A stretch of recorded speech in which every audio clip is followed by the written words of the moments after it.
Our next speaker is Tim McLean. He is the senior lead athletic trainer at Georgia Regents Health System, Sports Medicine in Augusta, Georgia. He has been in athletic training for more than 30 years. His involvement in the legislative regulatory process began in Florida in 1992 when he was chair of the Athletic Trainers Association of Florida Governmental Affairs. As a result, was very involved in the formulation and passing of the Florida Practice Act. He then became chair of the Board of Athletic Training for 12 years. McLean has been the chair of the NATA District 9 GAC and has served as the NATA GAC for 2 separate terms. Tim now serves as the treasurer for District 9 and on the NATA DST. He is a member of the ATAF Hall of Fame, the CETA Hall of Fame, and presently he coordinates a staff of 11 athletic trainers who are involved in high school, college, minor league baseball, special events, local ballet and dance, as well as tactical medicine working with the local SRT SWAT unit. Tim spoke at the very first regulatory conference and has been involved with the meeting and planning since that time. Tim McLean.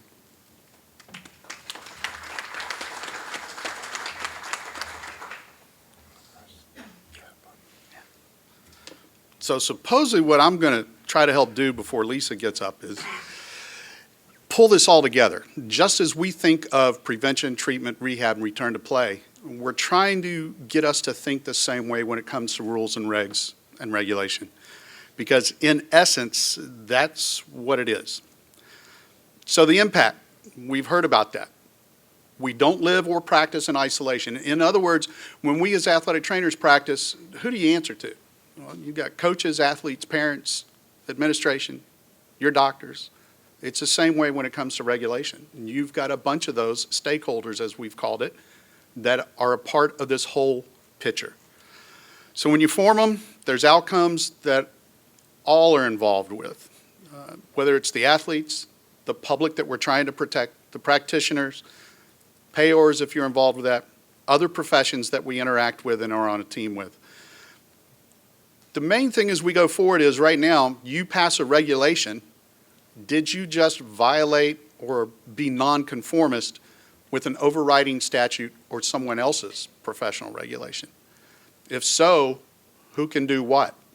It's no different than sending out that lineman and saying that that lineman's only got 30 plays in him. Saying that that pitcher can only throw 40 on the hill. It's the same way. You're limiting what goes on, so remember that as well. Another one is about an overriding statute. Are you countering an overriding statute, or did you need to write the regulation anyway because there was already an overriding statute that took care of it? An example is in the early years in Florida, part of the impact or trying to get out there and practice was we tried to write this requirement about HIV and AIDS education. We kind of didn't have to because there was an overriding statute for all the health professions to do that. We wasted a lot of time and energy and it wasn't necessary. Public protection as it goes along. Do they limit access to services? What population you serve? Is it defining that population or can you go out and serve any of the populations? Does it prevent others who are properly credentialed from doing the same thing? So examples here are in your state rules and regs, the impact, the ability to return to play for that profession. Can you go out and work in an industrial type setting? Can you go out and work with the performing arts? Let's think about some examples. In Nevada, there are people who actually work with the Wynn Hotel system and not just take care of their performers, but their housekeeping staff, their maintenance staff, everybody. Cirque du Soleil, there's a number of athletic trainers with every show. Now it's a little bit different because we're talking about federal government, but with the SEALs, there are athletic trainers that take care of them. There's a couple of people in this room who contract out to work with federal entities in that same role.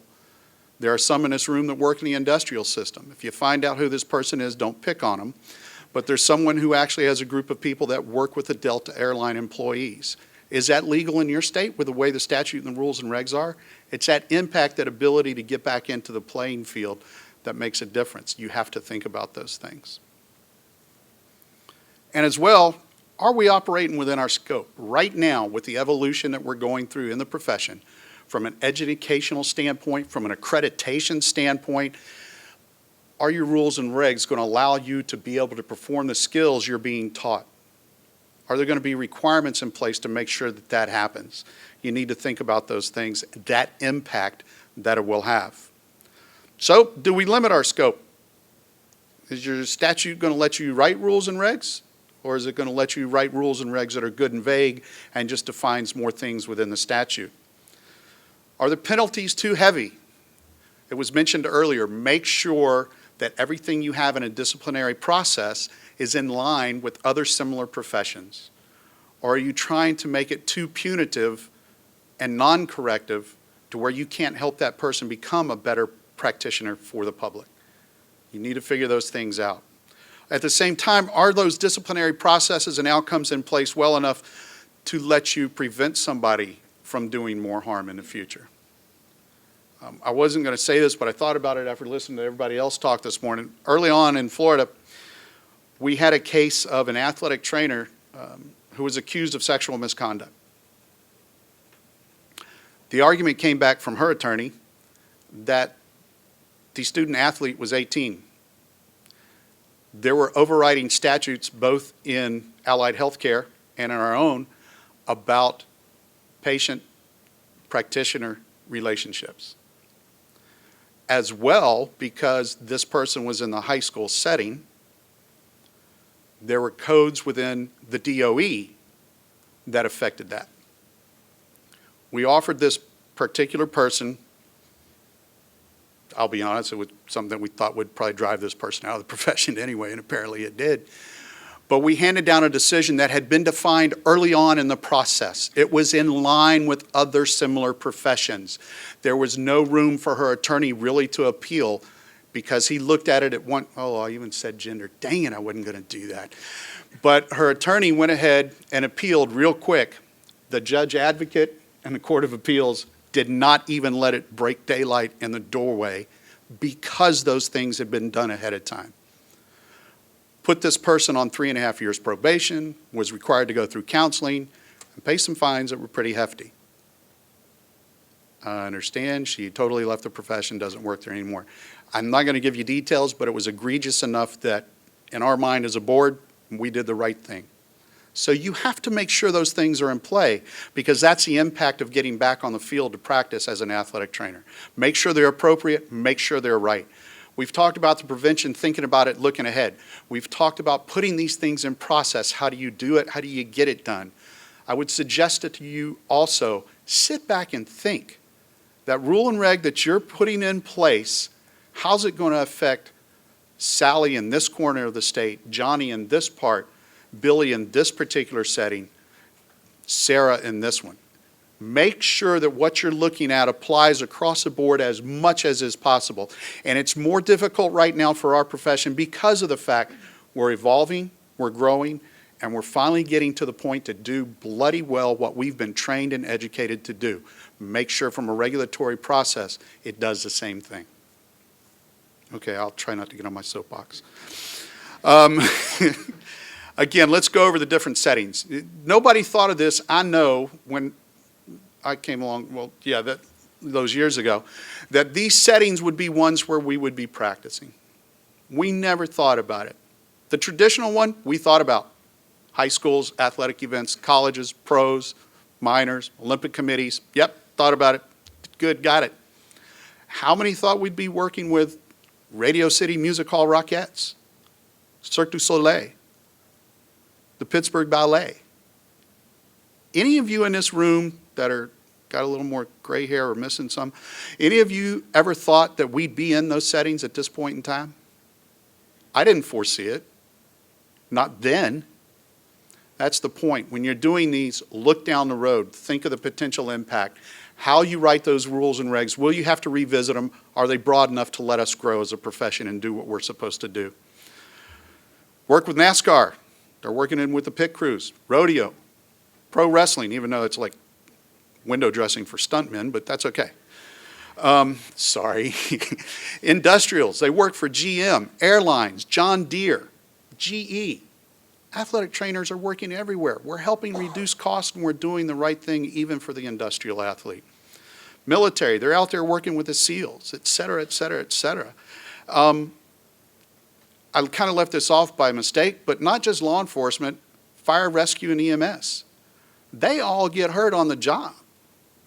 With my own particular practice, according to our sheriff, we've already reduced, with just this one unit, man hours and workers' comp claims as high as 70% in just 11 months.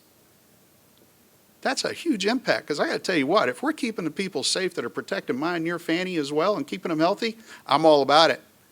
Because if I put out the phone call, I want them there, I want them there. They're just a different type of athlete. The requirements are the same. Does it require strength, agility, endurance, coordination? Yeah, you tell me a fire person who can't carry a hose that's uncoordinated, right? You ever seen that? Law enforcement that's got to run out of somebody and bail out of a car or out of the back of a truck. You got to be coordinated. You've got to have those things. It's the same thing. There's no difference. So, like we said, we're adapting, we're evolving.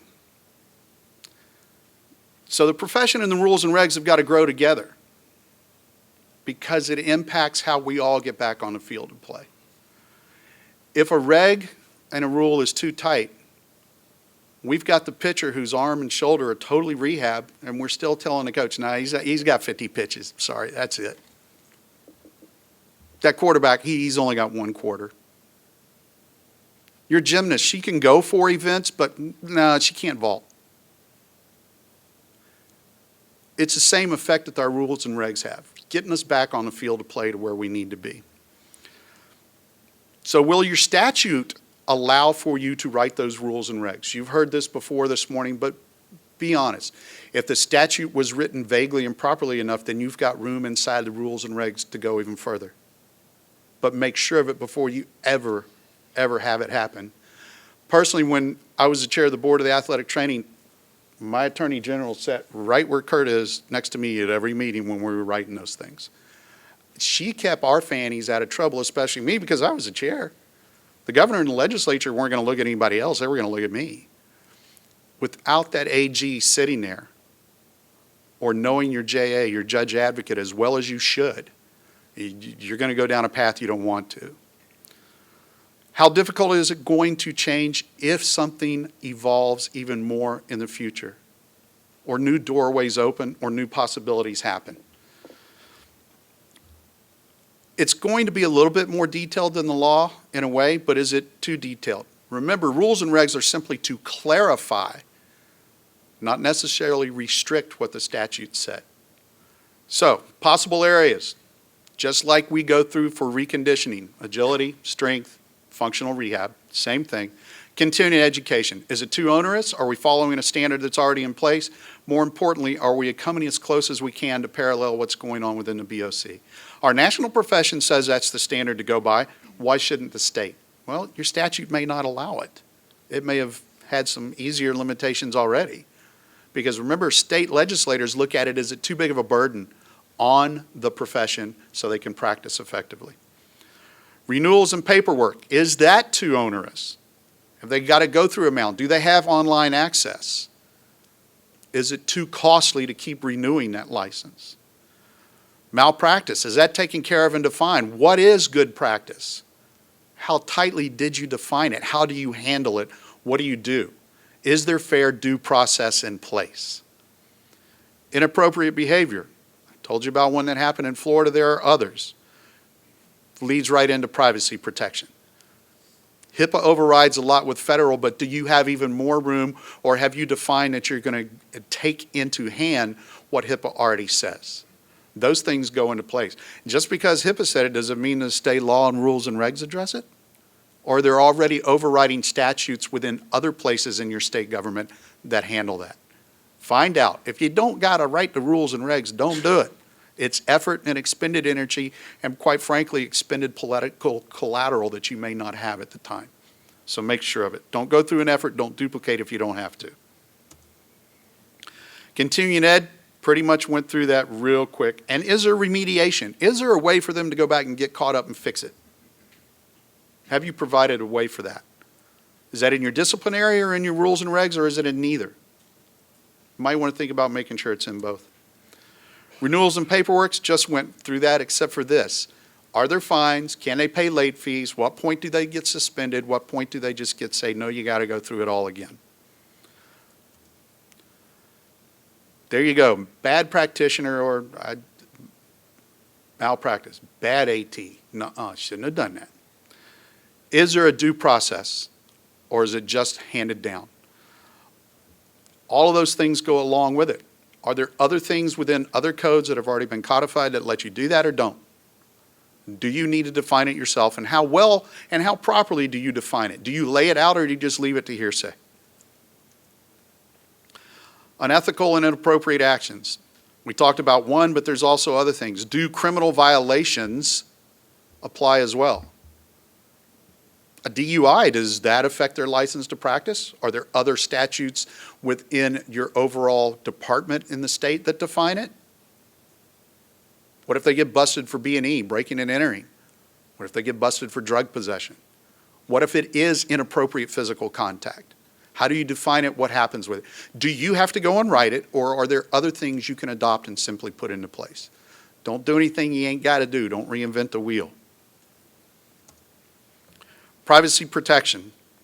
It's all there. Does it cover all media, though, in today's world? What about all our social media? Anything online? How did you define it? Was it broad enough to encompass anything that may be developed in the future?